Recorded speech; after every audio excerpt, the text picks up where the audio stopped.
యువతిని ఇంటికి పిలిచాడు. ఇద్దరి మధ్య ఏం జరిగిందో తెలియదు. అత్యంత క్రూరంగా చంపేశాడు. శరీరాన్ని ముక్కలు చేసి 3 కవర్లలో వేశాడు. రెండింటిని ఫ్రిడ్జ్లో పెట్టాడు. ఆమె తలను, ఫోన్ను బయటికి తీసుకెళ్లి తగలబెట్టాడు. స్నేహితుడి సూచనతో పోలీసులు ఎదుటికి లొంగిపోయాడు.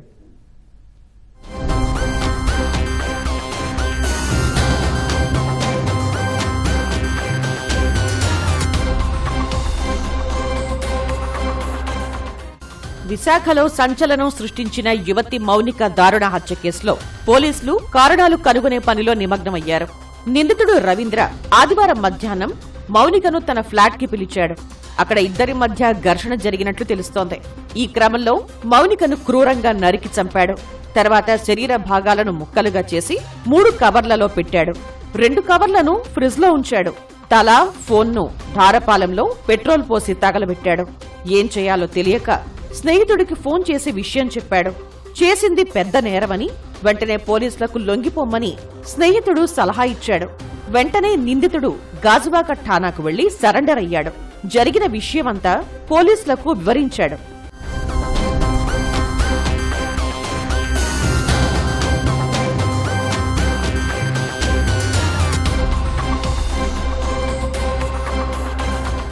నిందితుడు చెప్పిన సమాచారంతో పోలీసులు అతడి ఇంటిని క్షుణ్ణంగా పరిశీలించారు.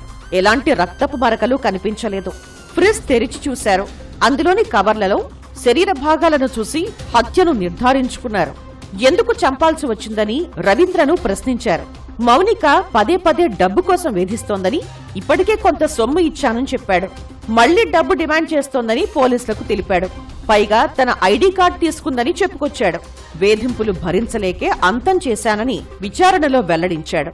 నిందితుడి ఆరోపణలను మౌనిక తండ్రి కొట్టిపారేశారు. మౌనిక పిఎన్బిలో కాంట్రాక్ట్ ఉద్యోగం చేస్తోందని, మధ్యలో ఈవెంట్లు సైతం నిర్వహించేదని చెబుతున్నారు. హత్య నుంచి తప్పించుకునేందుకే రవీంద్ర ఇలాంటివి తెరపైకి తెచ్చాడని అంటున్నారు. ఆల్రెడీ అమ్మాయి జాబ్ చేస్తుంది Punjab national bank part time. అయితే ఇక ఈవెంట్ కూడా చేస్తుంటుంది సెలవుల టైంలో. నేను 10:30కి వెళ్ళింది. ఈవెంట్కి వెళ్తాను అని చెప్పింది. అయితే 11:30 టైంలో మేము ఫోన్ చేసాం. అమ్మాయి ఇక రింగ్ అయింది, నేను ఎత్తలేదు. అయితే ఈవెంట్లో బిజీలో ఉందేమో అనుకున్నాం. అయితే రాత్రి అయినా రాలేదు. రాత్రి రాకపోతే అప్పుడు మేము కంగారు పడి తిరిగాం, అన్ని దగ్గర తిరిగాం. ఆ ఈవెంట్లో కూడా ఉండిపోయింది అనుకున్నాం. అయితే ఉదయం లేస్తే నాకు తెలియదు ఇలా చనిపోయిందని. ఆ 7 గంటలకి రోలేదో మా పాపలు చెప్పారు, పెద్ద పాప ఇలాగ చనిపోయింది రాని అనేది.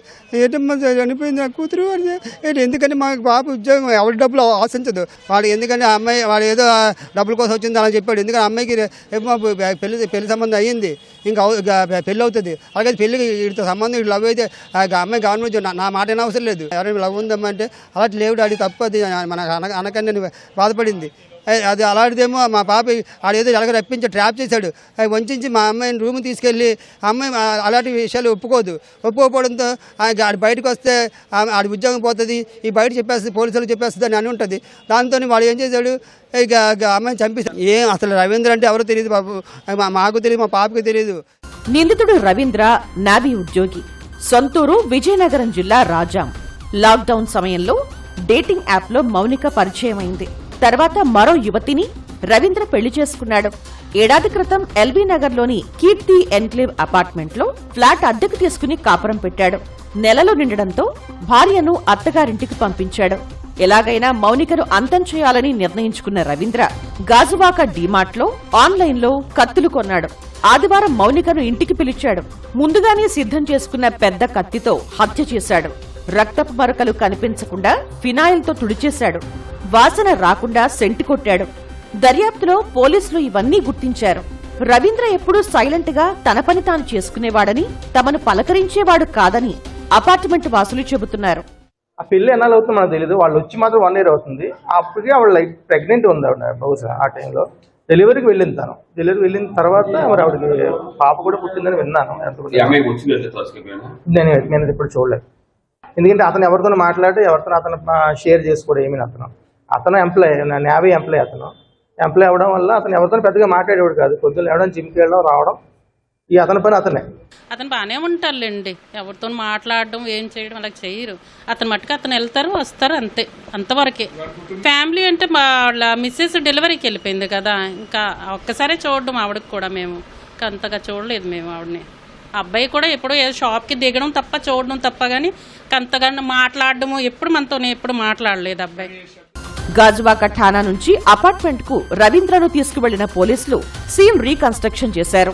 ఈ సమయంలో యువతి బంధువులు రవీంద్రపై చేయి చేసుకున్నారు. మరోవైపు మౌనిక శరీర భాగాలను కేజీహెచ్కు తరలించారు. రవీంద్రపై పలు సెక్షన్ల కింద కేసులు పెట్టిన పోలీసులు అతను చెబుతున్న దాంట్లో నిజమెంత? డబ్బు వివాదంతోనే ఆమెను చంపాడా లేక మరో కారణమేమైనా ఉందా అనే కోణాల్లో దర్యాప్తు చేస్తున్నారు.